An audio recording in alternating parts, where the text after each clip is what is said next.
swear I, John Fitzgerald Kennedy, do solemnly swear that you will faithfully execute the office of President of the United States that I will faithfully execute the office of President of the United States and will, to the best of your ability, and will, to the best of my ability, preserve, protect, and defend the Constitution of the United States. preserve, protect, and defend the Constitution of the United States. So help you God. So help me God.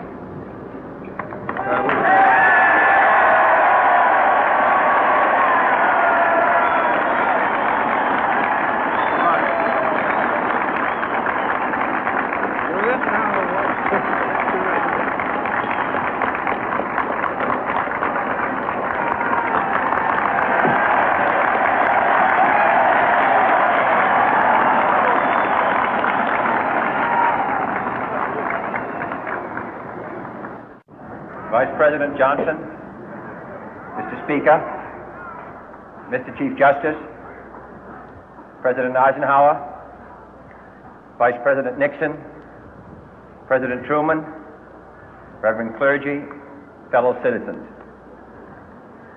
We observe today not a victory of party, but a celebration of freedom, symbolizing an end as well as a beginning, signifying renewal as well as change. For I have sworn before you and Almighty God the same solemn oath our forebears prescribed nearly a century and 3/4 ago. The world is very different now, for man holds in his mortal hands the power to abolish all forms of human poverty and all forms of human life. And yet the same revolutionary beliefs for which our forebears fought are still at issue around the globe. The belief that the rights of man come not from the generosity of the state, but from the hand of God. We dare not forget today that we are the heirs of that first revolution. Let the word go forth from this time and place to friend and foe alike that the torch has been passed to a new generation of Americans born in this century, tempered by war, disciplined by a hard and bitter peace, proud of our ancient heritage, and unwilling to witness or permit the slow undoing of those human rights to which this nation has always been committed and to which we are committed today at home and around the world.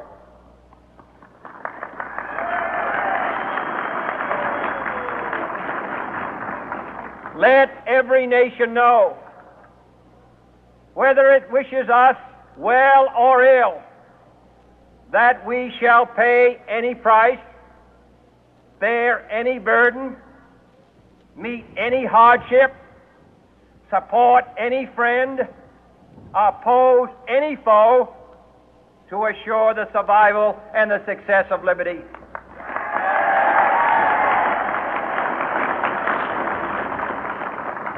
This much we pledge and more. To those old allies whose cultural and spiritual origins we share, we pledge the loyalty of faithful friends. United, there is little we cannot do in a host of cooperative ventures. Divided, there is little we can do, for we dare not meet a powerful challenge at odds and split asunder. To those new states whom we welcome to the ranks of the free, we pledge our word that one form of colonial control shall not have passed away merely to be replaced by a far more iron tyranny.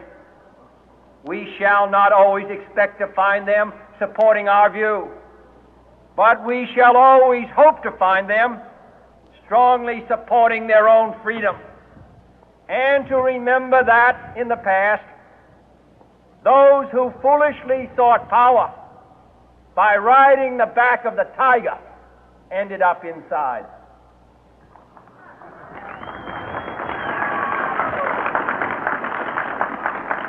To those people in the huts and villages of half the globe struggling to break the bonds of mass misery, we pledge our best efforts to help them help themselves for whatever period is required, not because the communists may be doing it, not because we seek their votes, but because it is right. If a free society cannot help the many who are poor, it cannot save the few who are rich.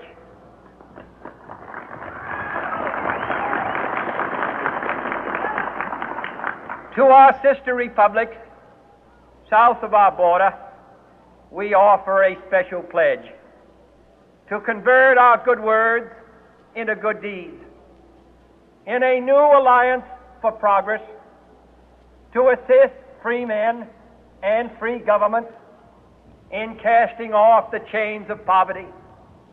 But this peaceful revolution of hope cannot become the prey of hostile powers.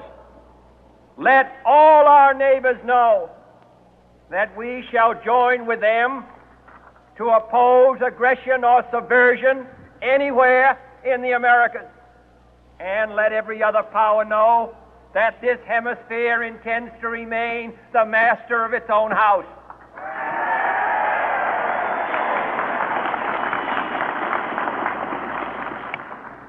To that World Assembly of Sovereign States, the United Nations, our last best hope, in an age where the instruments of war have far outpaced the instruments of peace, we renew our pledge of support to prevent it from becoming merely a forum for invective, to strengthen its shield of the new and the weak, and to enlarge the area in which its writ may run.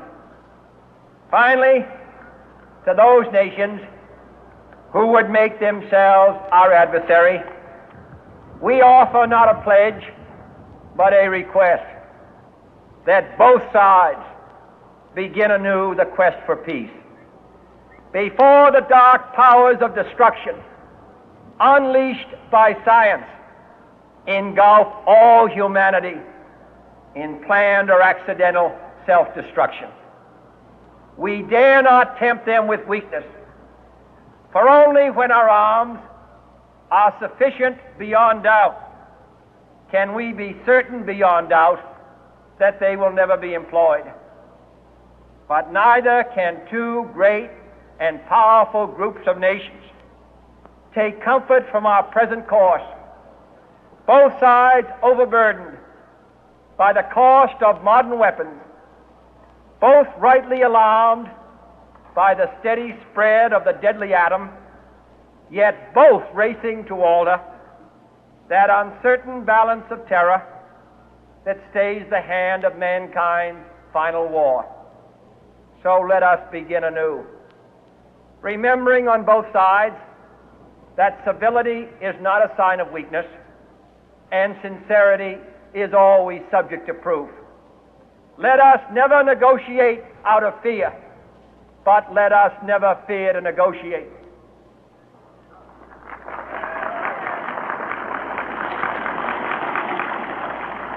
Let both sides explore what problems unite us, instead of belaboring those problems which divide us.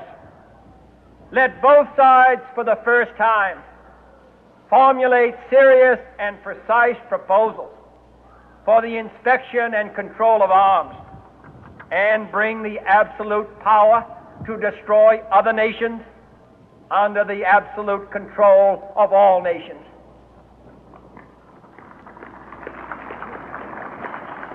Let both sides seek to invoke the wonders of science instead of its terrors.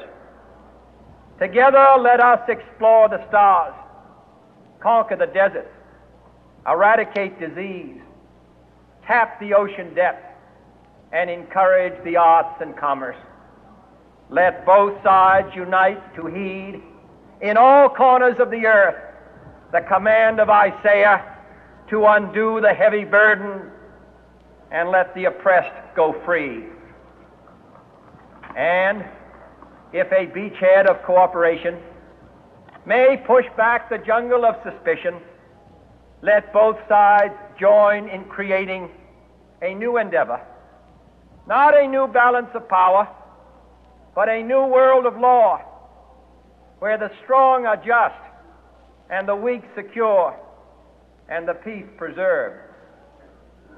All this will not be finished in the first 100 days, nor will it be finished in the first 1,000 days, nor in the life of this administration, nor even perhaps in our lifetime on this planet. But let us begin.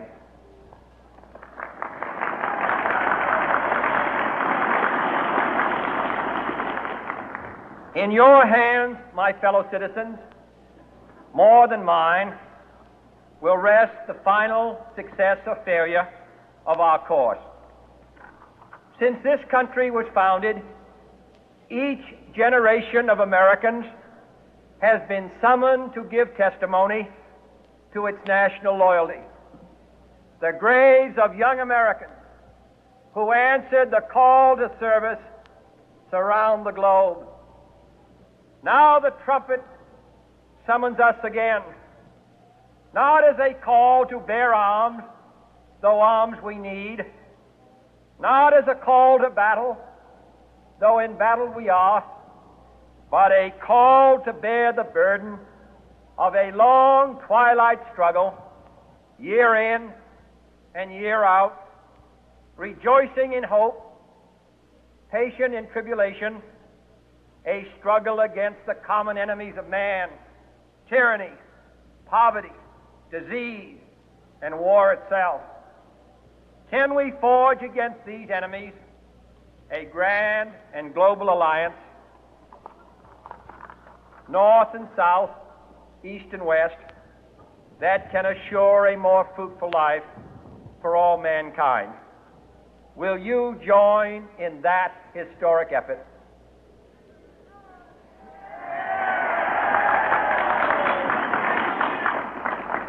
In the long history of the world, only a few generations have been granted the role of defending freedom in its hour of maximum danger. I do not shrink from this responsibility. I welcome it.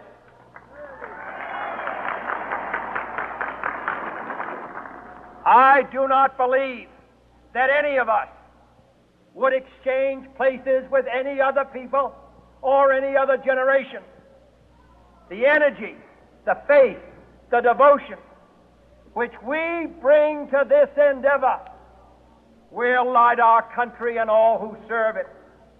And the glow from that fire can truly light the world. And so, my fellow Americans, ask not what your country can do for you, ask what you can do for your country.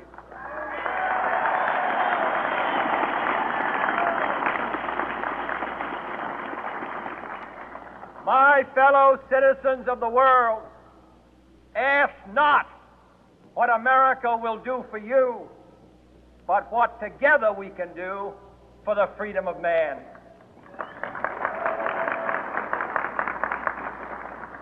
Finally, whether you are citizens of America or citizens of the world,